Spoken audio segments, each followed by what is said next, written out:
Hello' everyone, অন্য এটা ভিডিঅ'লৈ আপোনালোক সকলোকে স্বাগতম জনাইছোঁ।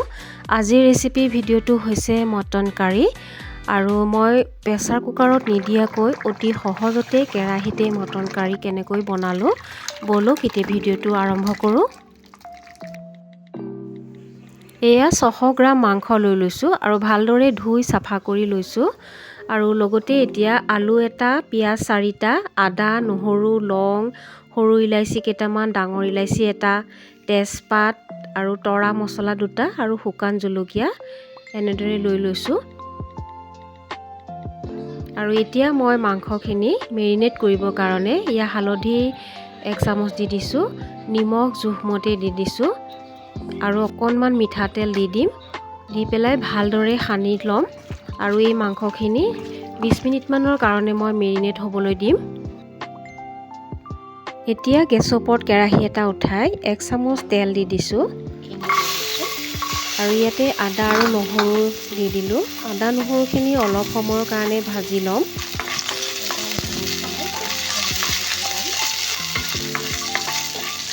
আদা নহৰুখিনি অলপ সময় ভাজি হোৱাৰ পিছতে ইয়াতে মই পিঁয়াজ দি দিছোঁ আৰু অকণমান সময় লৰাই পেলাই ভাজি ল'ম আৰু ইয়াতে শুকান জলকীয়াও 2টা দি দিছোঁ।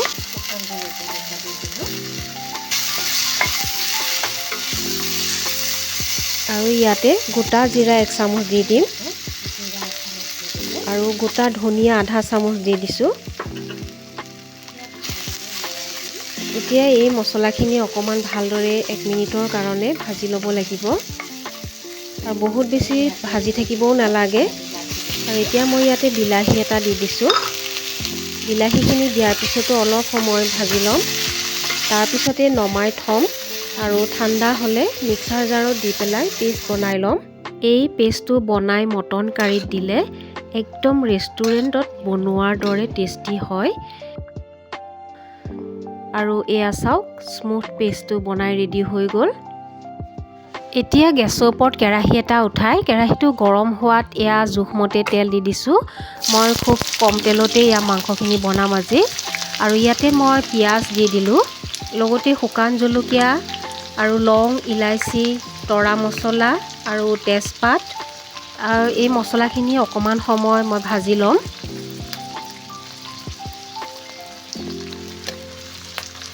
পিঁয়াজ আৰু মছলাখিনি 2 মিনিটমান ভাজি লোৱাৰ পিছতে ইয়াতে মই আদা নহৰুৰ পেষ্ট 1 চামুচ দি দিম আৰু এই আদা নহৰু দিয়াৰ পিছতো অলপ সময় ভাজি থাকিব লাগিব আৰু এই ভাজি থকাখিনি মই বেছি সময় নেদেখুৱাওঁ।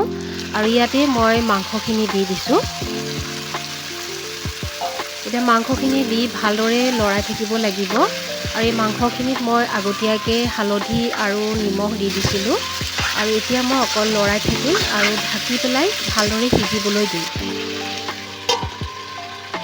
মাংসখিনি সিজি থকা সময়খিনিতে মই এতিয়া বাতি এটাত ধনিয়া 1 চামুচ আৰু জিৰা গুড়ি আধা চামুচ আৰু লাল মিৰ্চ পাউডাৰ 1 চামুচ দি দিছোঁ আৰু অলপ পানী দি পেলাই গুলি ল'ম ভালদৰে। আৰু এই মছলাটো এনেকৈ দিলে মাংসখিনিত বহুত বেছি ভাল হয়, টেষ্টি হয় আৰু একেবাৰে কেৰাহীত লাগি নধৰে। আৰু এতিয়া মই ঢাকনি খুলি চাইছোঁ 10 মিনিটৰ পিছত। এয়া চাওক, মাংসখিনি ধুনীয়াকৈ সিজি আছে আৰু এতিয়া মই এই মছলাখিনি ইয়াতে দি দিম। দিয়াৰ পিছত ভালদৰে লৰাই আকৌ ঢাকি পেলাই মই সিজিবলৈ দিম। এতিয়া মই ইয়াতে আলু এটা আৰু পিঁয়াজ এটাও দি দিছোঁ। এনেকৈ দিলে পিঁয়াজ খুব ধুনীয়া হয়, টেষ্টি হয়। একেবাৰে পিঁয়াজখিনি আকৌ ধুনীয়াকৈ ভাজি ল'ব লাগিব আৰু এতিয়া আকৌ ঢাকনি মাৰি সিজিবলৈ দিম। এতিয়া আকৌ 10 মিনিটৰ পিছত চাইছোঁ, এয়া পিঁয়াজখিনি ভালদৰে মাংসৰ লগত মিলি গৈছে আৰু সিজিছেও। আৰু এতিয়া মই বিলাহী আৰু পিঁয়াজৰ পেষ্টখিনি ইয়াতে দি দিম আৰু লগতে অকণমান পানীও মই ইয়াতে দি দিছোঁ আৰু এতিয়া ভালদৰে মিলাই ল'ম। পেষ্টখিনি দিয়াৰ পিছতো অলপ সময় ভালদৰে মিলাই আকৌ ভাজি থাকিব লাগিব।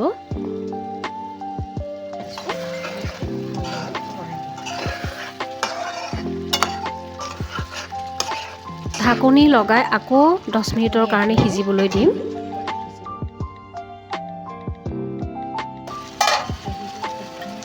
এয়া চাওক আকৌ ঢাকনি খুলি চাইছোঁ এয়া খুব ধুনীয়াকৈ আমাৰ গ্ৰেভিখিনিও ভালদৰে ভাজি হৈ গৈছে আৰু এতিয়া মই ইয়াতে গৰম পানী দি দিম আৰু এয়া মাংসত গৰম পানী দিলে বেছি টেষ্ট হয় ঠাণ্ডা পানী দিলে মাংসৰ টেষ্টটো নাইকিয়া হৈ যাব সেইটো কাৰণে গৰম পানী দি দিছোঁ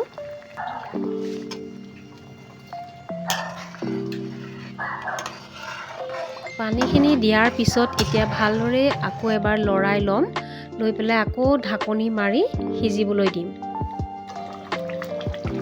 পানী দিয়াৰ পিছত মাংসকণ ভালদৰে উতলি আছে আৰু ইয়াতে মই এতিয়া সয়া সস 1 চামুচ আৰু টমাটো সস 1 চামুচ দি দিম লগতে গৰম মছলা 1 চামুচ দি দিম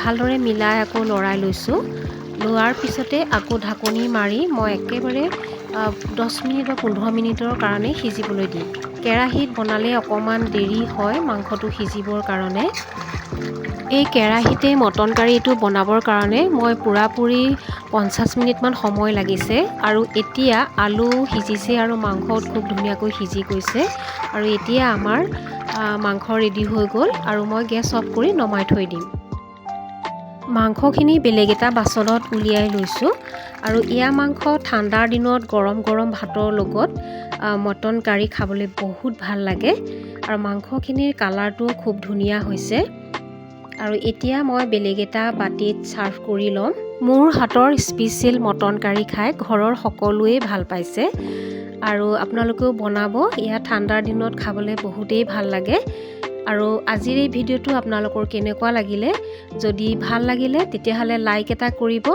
আৰু মোৰ চেনেলটো সাবস্ক্ৰাইব কৰিব আজিলৈ আহিছোঁ থেংক ইউ